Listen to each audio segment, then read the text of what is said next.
नमस्ते सर। जी। सर ने भगवत गीता में सीखा था कि अहम ही है जिसका एक किनारा प्रकृति की तरफ है, एक किनारा आत्मा की तरफ है। और हमारे लिए उपयोगी यही है, और उसी के तरीके से हम यही समझ रहे हैं कि अहम ही आत्मस्थ होता है। तो यहाँ पे लेकिन अष्टावक्र जो है वो बात कर रहे हैं अहम और प्रकृति अपने स्थान पर है और मैं अलग हूँ। इसको अलग यूज कर रहे हैं आचार्य जी, इसके बारे में क्लैरिफिकेशन चाहिए। भगवत गीता सिखाने के लिए है। भगवत गीता शिक्षण है, अच्छे से समझिएगा, और अष्टावक्र गीता वर्णन है। वर्णन है। एक जगह शिक्षण है और दूसरी जगह बस वर्णन है या चित्रण है। हाँ जी। अष्टावक्र गीता कुछ सिखाने के लिए नहीं है आपको। अष्टावक्र गीता तो बस ऐसा है कि कुछ बहुत खूबसूरत चीज़ देख लिए, आनंद विभोर हो जाओ। भगवत गीता तो सीधे सीधे सिखाई जा रही है, पाठशाला है। वो बैठ गए हैं अर्जुन एक छात्र की तरह और ये शिक्षक की तरह खड़े होकर उनको समझा रहे हैं। हाँ जी। तो दोनों में ही अंतर है।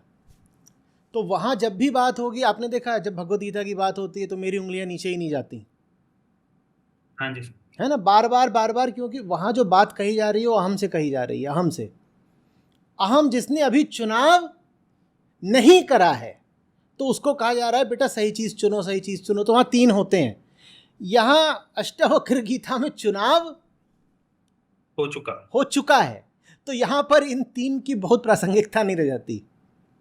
यहाँ पर तो दो को एक कर दिया गया और एक अलग होके बैठ गया, कह रहे मैं तो आत्मा हूँ और मैं बैठा हुआ हूँ मौज में, बिल्कुल पॉपकॉर्न खा रहा हूँ, तुम दोनों आपस में खेल करते रहो। तो यहाँ पर जो अंत आ गया है, जो निश्चितता आ गई है, जो चीज़ यहाँ निष्पत्ति पर पहुँच गई है, कंक्लूजन पर, वो भगवत गीता में पहुँची ही नहीं है कंक्लूजन पर। वहाँ तो यात्रा चल रही है, यहाँ समाप्ति हो चुकी है। यहाँ समाप्ति के बाद अब उत्सव चल रहा है, वहाँ संघर्ष चल रहा है, वहाँ सारी बात किसकी है, भीड़, और यहाँ उत्सव है। दोनों का अंतर समझना। भगवत गीता का जो पूरा माहौल है वो घर्षण है, उसमें संघर्ष है, तनातनी है, जोर है, रसाकशी है।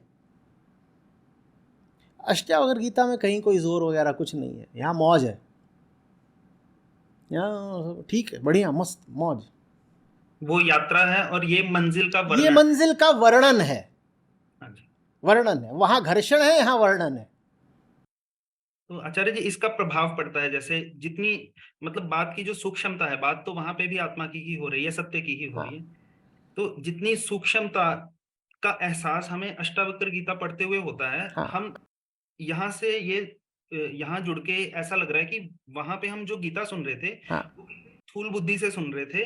बात बहुत बहुत बहुत अति सूक्ष्म है। हाँ, बात बहुत सूक्ष्म है, लेकिन सुनने वाले पे निर्भर करती है। कृष्ण ही वहाँ भी बोल रहे हैं, कृष्ण ही यहाँ भी बोल रहे हैं। और ऐसे भी कह सकते हैं कि यही अष्टावक्र हैं जो वहाँ अर्जुन को सिखा रहे हैं। लेकिन जब अर्जुन को सिखाना पड़ता है तो अष्टावक्र को भी स्थूल बात बोलनी पड़ती है थोड़ी। और कृष्ण को कोई जनक जैसा मिल जाए तो कृष्ण अष्टावक्र हो जाते हैं। तो वो सुनने वाले पे निर्भर करता है कि, क्योंकि यहाँ पर जो उद्देश्य है वो सामने वाले के कल्याण का है ना। बहुत सूक्ष्म बात बोल दी, उसको समझ ही में नहीं आई तो क्या करोगे, फिर कोई फायदा नहीं। लेकिन जब आप दोनों को साथ लेकर चलते हो ना, तो फिर ऐसा उसमें एक एक ताल बंधता है, कि भगवत गीता जैसे आपको बता रही हो कि यात्रा कैसे तय करनी है, और अष्टावक्र गीता वहाँ दूर बैठकर मंजिल से बुला रही हो।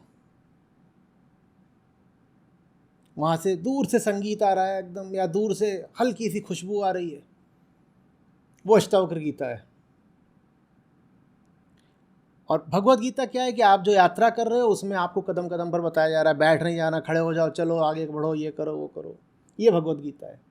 और जब दोनों एक साथ हो जाते हैं तो यात्रा में गति आ जाती है, एकदम गति आ जाती है। यहाँ से आपको कृष्ण उठा रहे हैं और उधर से आपको अष्टावक्र बुला रहे हैं, और दोनों मिल जाते हैं तो क्या बात है। जुगलबंदी, जुगलबंदी सुनिए दो उस्तादों की कभी? तो जब कृष्ण और अष्टावक्र की जुगलबंदी हो जाती है तो फिर तो सब झूम उठते हैं।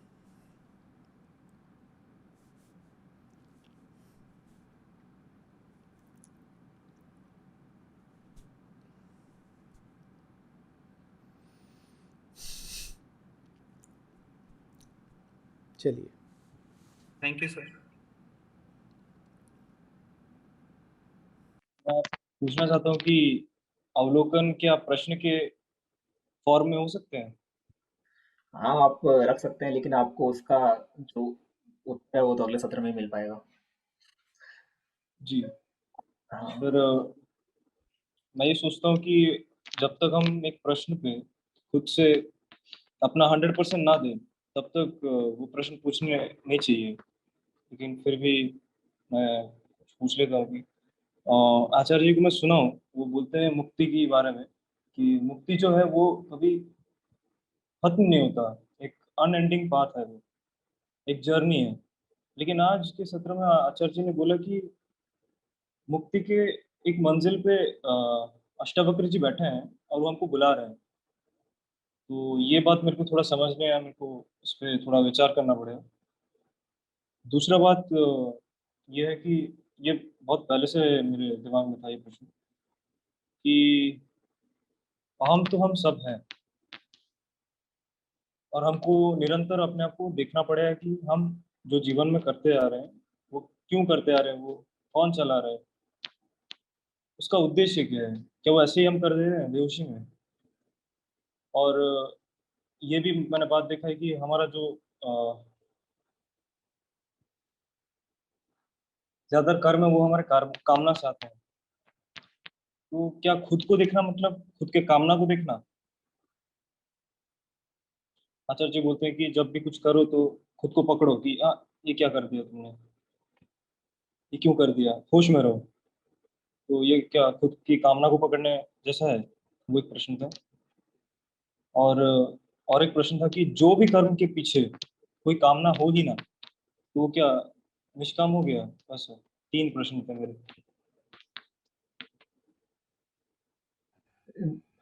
जी प्रतीक जी, हम ये प्रश्न कोशिश करते हैं कि अभी आचार्य जी के सामने रखें।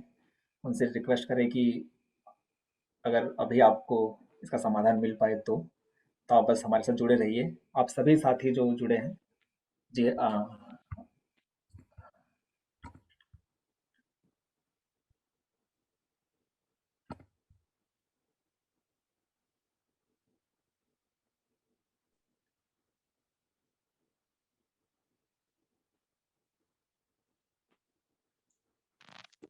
थे आचार्य जी। इतना बंधन तो अष्टावक्र को भी रखना पड़ता है कि हमारे कल्याण के लिए बचे रहे। हम्म? तो उनको भी टेंडिंग टू इन्फिनिटी बोल सकते हो। ठीक है? मुक्ति है तो यात्रा ही। और यात्रा में ऐसे कह लो कि जहां तक अर्जुन पहुंचे हैं उनसे तुलनात्मक रूप से बहुत बहुत आगे हैं अष्टावक्र और जनक। ठीक है? तो अराइविंग एट इन्फिनिटी तो अगर हो गया तो फिर तो गीता ही नहीं बचेगी, अष्टावक्र गीता ही नहीं बचेगी। ठीक है? जहाँ अराइवल हो जाता है ना वहां पर अंत भी हो जाता है। इसीलिए मुक्ति को अंत भी बोलते हैं ना, मुक्ति अंत भी है। तो एकदम ही मुक्ति हो गई तो अष्टावक्र गीता ही नहीं रह जाएगी, ना कोई बोलने वाला ना कोई सुनने वाला, वो प्रलय ही। तो यात्रा वहां पर भी है, पर वहां पर यात्रा ऐसी है कि यात्री बस जैसे आपको, जैसे पीछे वाले यात्रियों को बुलाने भर के लिए बचा हुआ है, कि जैसे जहां पहुंचना है एकदम उसके पास पहुंच गए हो। कभी देखा है कि एक बस पकड़नी हो या ट्रेन पकड़नी हो, एक है वो तेज लड़का है घर का, वो आगे आगे भग गया और बस के गेट पर, बस बस चल रही है, धीरे धीरे बस खिसक रही है, तो बस के गेट पर वो पकड़ के लटक गया और बाकियों को बोल रहा है आओ आओ तेजी से आओ आओ आओ आओ। ये वैसा है, ठीक है, तो उसको टेंडिंग टू इन्फिनिटी मान लो। दूसरा वही है, हाँ, कि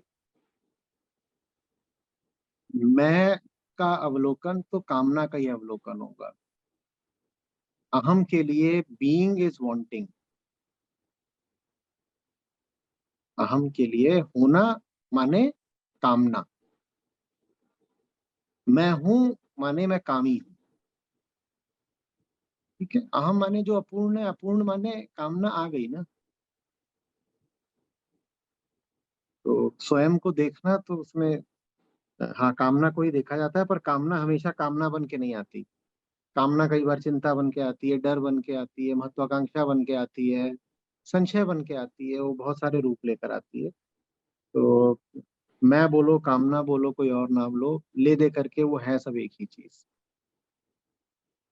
हम की कोई स्थिति नहीं होती जिसमें कामना ना हो। तीसरा क्या बोला? तो तीसरा मेरा प्रश्न ये था कि क्या हम ऐसे कोई भी कर्म करें जिसके पीछे कामना ना हो और उसको निष्काम कर्म बोल सकते हैं?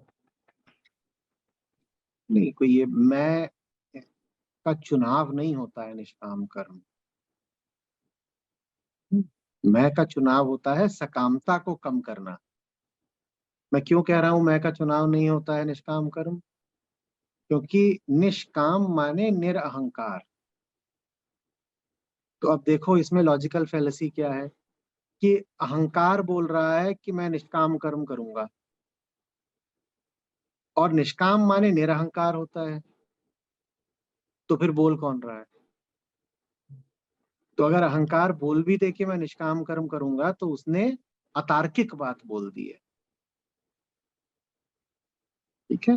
तो निष्काम कर्म करना चुनाव नहीं होता, आपको चुनाव करना होता है अपनी सकामता से दूर जाने का। निष्कामता तो वही है जो पहले प्रश्न में बात करी ना, मुक्ति, मुक्ति निष्कामता है। तो वो भी अंतहीन यात्रा है, हमें नहीं पता निष्कामता कब आएगी,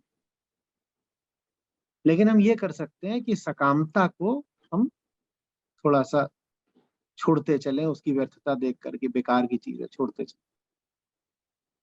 ये नजर मत लगाना कि पूछ रहे हो कि मैं निष्काम हूं कि नहीं, मैं निष्काम हूं कि नहीं। इसका या तो कोई जवाब मिलेगा नहीं, मिलेगा तो उल्टा पुल्टा मिलेगा। अपने आप से सवाल हमेशा ये पूछना, मैं सकाम हूं कि नहीं,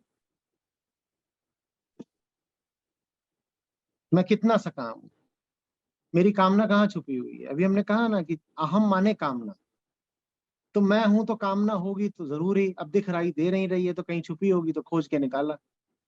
ये करना होता है, ठीक है। जी।